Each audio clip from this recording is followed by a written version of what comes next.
Hello and welcome to the studios again. Now, the hierarchy here at Ashdown Television have been giving me quite a hard time about this studio for a while because it's been too neat and tidy and not like anybody's normal train shed. I think I've got a fighting chance today. We might start making a bit of a mess because we're on to painting. I've got Robin Baker with me from Farnham as our new guest expert, although we'll be seeing a lot more of the Farnham Club over the coming weeks.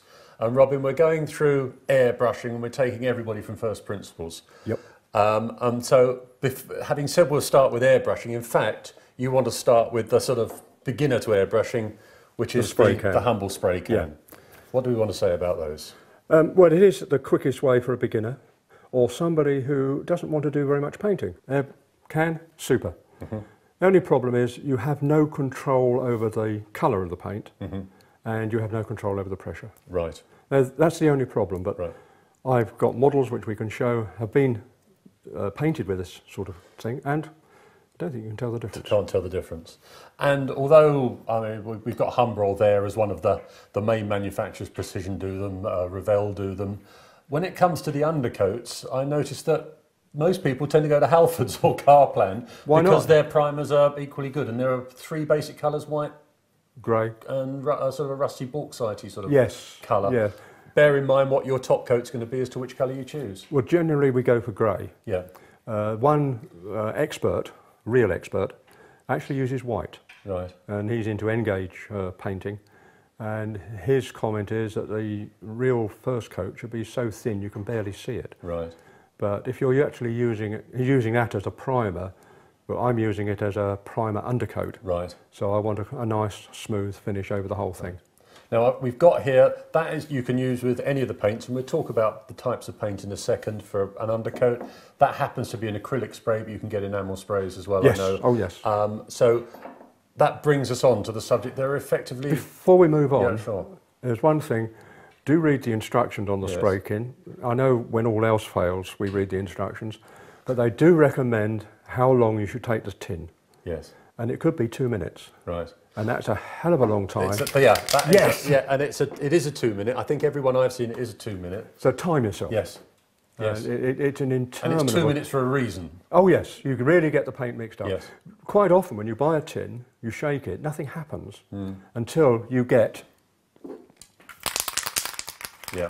And there might be 2 or 3 balls in there. Yes. And you want them to do it. When it just rolls around, change the action slightly. Yep. So it really does go from end to... a twist and a shake and everything else. Right. Castanet job. Okay. So we now talk about paint there, and that's a useful point to say. There are effectively 3 choices, and I know you'll want to concentrate on one because that's the one you're comfortable with. But so we'll take the other 2 first. Cellulose is not that common, is it? Or am I being unfair on it? Generally because there aren't the colours. Right. And the model world has gone for enamels. Right. In general. There are acrylic model paints. Right. Acrylics are coming in more, aren't they? Increasingly so. Less fuming, I think. And the difference being they're water-based. Yes. They are less smelly, less aggressive. Yeah. And the downside, as I understand it, is they dry. Dry very quickly. Yes. Whereas your enamel, you can actually alter up to 24 hours later by a little bit of white spirit if you're careful, if you're lucky. When it's longer than acrylic, anyway. Yes. If you've overrun on a colour when you're doing a 2-colour scheme, it is possible that after an hour or so, with a little bit of white spirit, you can wipe away the overspray. Right. Gently. Right. And carefully. Usually with a cotton bud. Okay. Now, I mean, we've mentioned there Humbrol and Revell, remembering that their ranges were generally put together for model aircraft, ships, tanks, all that sort of things. But there are perfectly good colours in their ranges, but there are also specialist companies for railway liveries, right down to 1948 carmine when it's been worn for 3 weeks and everything else. Humbrol used to do railway paints, unfortunately. And they've just come back in with a very, very small range. Yes. Yeah. But you go Precision, Phoenix, any of those. Yeah. And you're an enamel man. Yes. Right. And therefore, if you want to thin it down, you use... White spirit. White spirit. Ordinary, common garden, go down to B&Q type white spirit. Buy a pint or litre container or whatever. Okay, anything else about paints?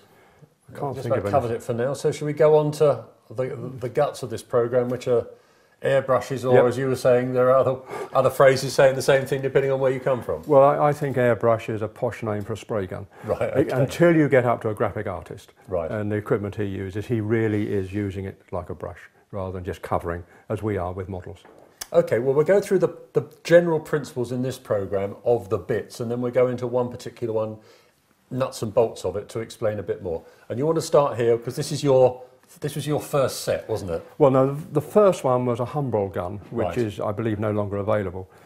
Unfortunately, people were unkind and called it a spatter gun, which is most unkind, because I have got models painted with it, and they look great. Well, I think they look great. This airbrush system I got here as a complete kit. Right. Set me off using an airbrush properly. And effectively, we've got three things here, haven't we? Yeah, the compressor, the compressor there. the spray booth, which if you're spraying in the house is a damn good idea. Yep. Wherever you do the spraying, you should have some form of ventilation. If you spray in the garage and you haven't got a spray booth, the paint will get everywhere. Right. Which may not, the senior management in the household may not like this. Can you just explain this spray booth in a bit more detail then? Because this is something I'm not familiar with. Well, this one is quite clever actually.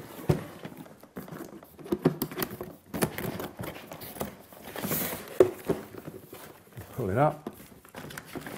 That's the hood that goes round it. Right. Always finding somewhere to put things. Here's the cable, which goes through nicely on the floor. Yep. There's a little notch in there it goes in. But inside, if I can get them out, Filters. the two filters. First of all, there's the particle filter. Yep. As you see, the paint's on there quite nicely, taking all the bits out that are overspray. Yes. And this is a carbon impregnated device which sucks the fumes away. Right. So the filter comes first, the particle filter comes first, and the particle filter lasts at least 3 months, and these will probably last about a month. Okay. When you can smell the fumes coming out the other side, it's time to replace it. It's time to change it. And where does the hood go? I'm still being a bit dim here, I think. That's all right. And then we, using the iniquitous Velcro, get it round the right way. It goes on. Oh, okay. And you're painting here, and it's sucking it in through that. Yes. Gotcha. Right. And So, that power is for a small fan to suck the fumes through and draw them away from So you. turn it round. So And that's your spray booth. that's the spray booth. And you got that as a sort of a threesome some years ago. That's still available? I believe it is still available. Right. Yes. Or something similar. Yeah. So. Well, that could save quite a lot of marriages if you used that, couldn't it? Oh yes, definitely. Right. Okay. So that's that one. And That's your original one. Let's get this out of the way a minute. Now, you tell me this compressor's actually got a mind of its own, hasn't it? Oh yes, it will walk about. Right, because it's a vibrator. And that bang, bang, bang action causes it to... Yes, Right. The classic case was I was working with it when it was on the ground and the spray suddenly stopped. And when I turned round, I'd found this had walked round and the switch had banged into the table leg. And turned itself off. Yes. On my bench, I've actually got it on 2 little nails. So does that mean your paint is pulsing out because in line with that? From there, Yes. yes, but there's an air bleed. You're not supposed to seal that end completely, so you've got a slight air leak all the time. The other thing is to have a long pipe, which is in the other part of the package.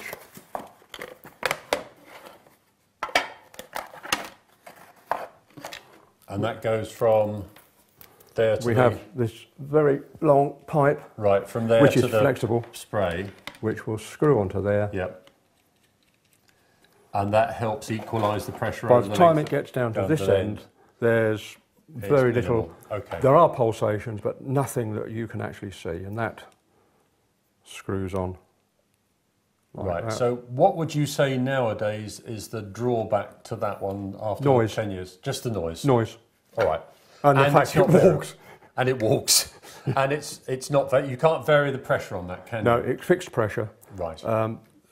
which is, it works. Right. I've used it recently. Yep. and the results are okay. Again, I've got models where I've used this on. Right. Again, I don't think you can tell the difference. Okay, so that we accept though, like everything else, or a lot of the equipment in modelling, you get what you pay for, and you've elected to go nowadays for something considerably further up the scale. A touch more expensive.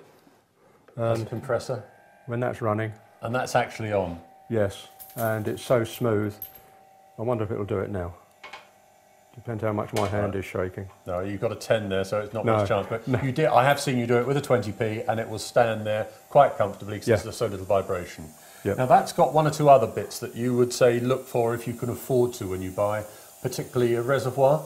Got a reservoir in there, so this will be running up till about 60 psi. Actually, it runs up to 6 bar. And a bar is 14.5 pounds per square inch. Right, so we're talking about 85 psi roughly. Roughly. Yeah. And when the reservoir is up to there, it'll turn itself off. Right. And therefore, you're then using that reservoir before it powers itself up again, so it's even quieter than it is now. Yeah. Right. Okay. And there's a pressure gauge on here. Yes, which tells you. It's actually reading 1 bar. Right. And can be controlled by this little regulator.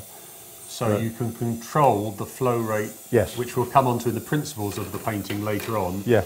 That is actually an extremely useful thing to be able to do. It's just turned itself off. And because it's got a full reservoir. There happens to be an air leak there, which we can... Yeah, you can just about here. Yeah. Okay, that's fine. We can switch that one off, so that's all done with. Yep. But there's a whole range of these compressors, and I'll come back to one of our Bibles we regularly recommend to you. In the Squires one, there's everything from the cheapest of the Badger brushes. There's one bit we've missed. Go on. And that's the aerosol propellant. Right. As an alternative to the compressor. Yes. Again, if you're not going to use, you could do much spraying, it's a fair offer. Which is a direct exchange, so whereas that fits in there, you put another connector on and it fits in there. It will work. Right. You can control the pressure, you can actually turn that little control knob down. Just slightly. Okay. One disadvantage, or two disadvantages, they're not cheap. No.